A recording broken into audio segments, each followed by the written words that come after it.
السلام عليكم ورحمة الله. halkani waa Soomaali Podcast oo walaalkeen Cabdi-Rahman MH. Diiradda waxaan saaraynaa barashadii computerka.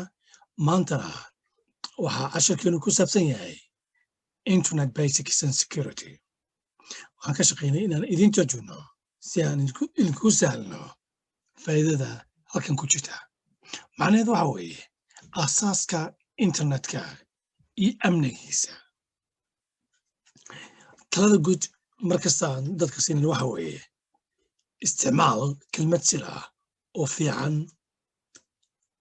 si aad akoonkaaga ama aad u maamusho. Marka in English, practice good password management. xogtaadan cidna la wadaagin.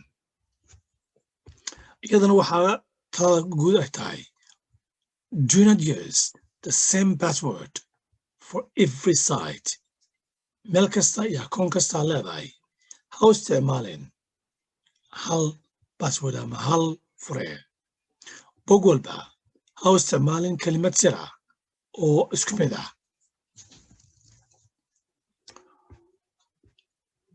iyadana waxaa quman inay ogsoon tahay learn how to create strong password. baro sida loo sameeyo kelimad sir ah oo xoog badan. dadkana waxaan kula talayaa inay yeeshaan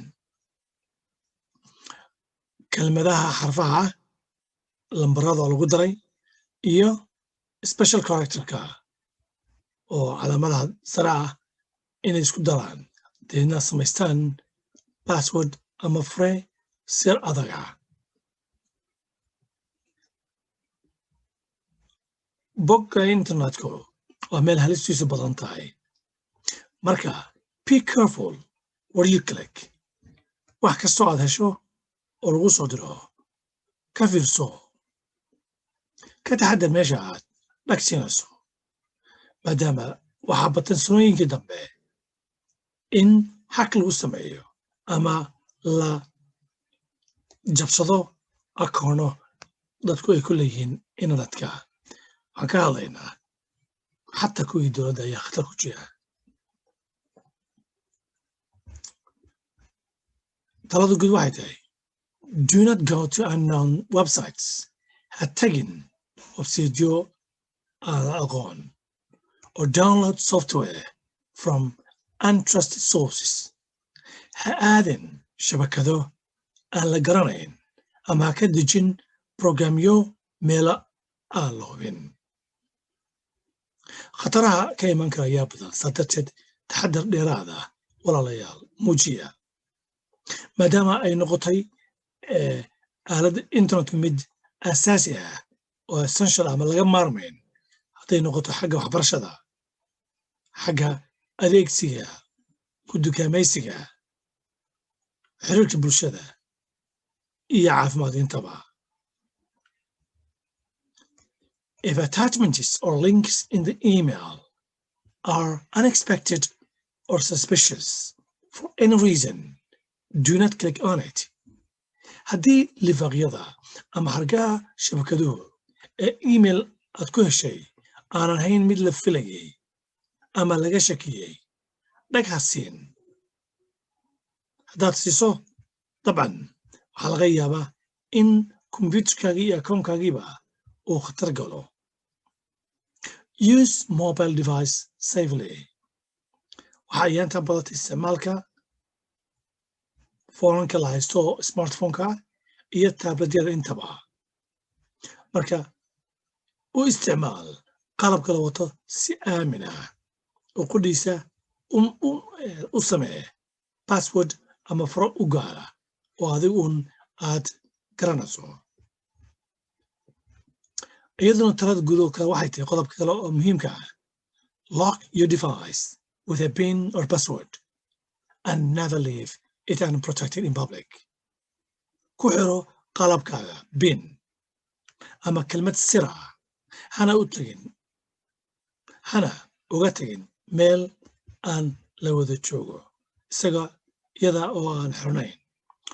meel markaad ka tegaysa phonekaaga aysan noqon mid meel khatara ay dhici karto inaad uga tagto markaad ka tegin telefoonkaaga iyo qalabkaaga elektroniga ah isagoo xirnayn xataa dad galaas ku jirto oo dad la qaadanayso inta badan waa inaad taxadar muujiso oo aad xirto computerkaaga iyo foonka intaba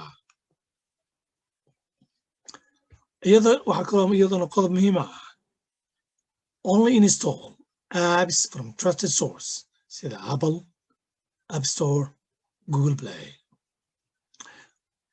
waxaad rakabataa programyada howlfulinta ee meelaha lagu kalsoon yahay sida Apple Store Google Play iyo kuwa lamid ah ee Microsoft ka mid tahay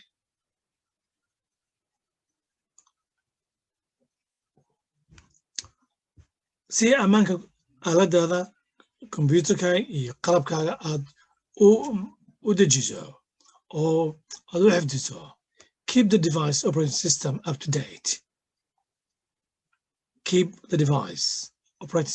to date sida gaarigu u baahan yahay tune up iyo oil change oo dhowrkii biloodba mar iyo sanadkii mara ayaa computerka u baahan yahay inuu systemkiisu isjoogteeyo marka joogtee qalabkaaga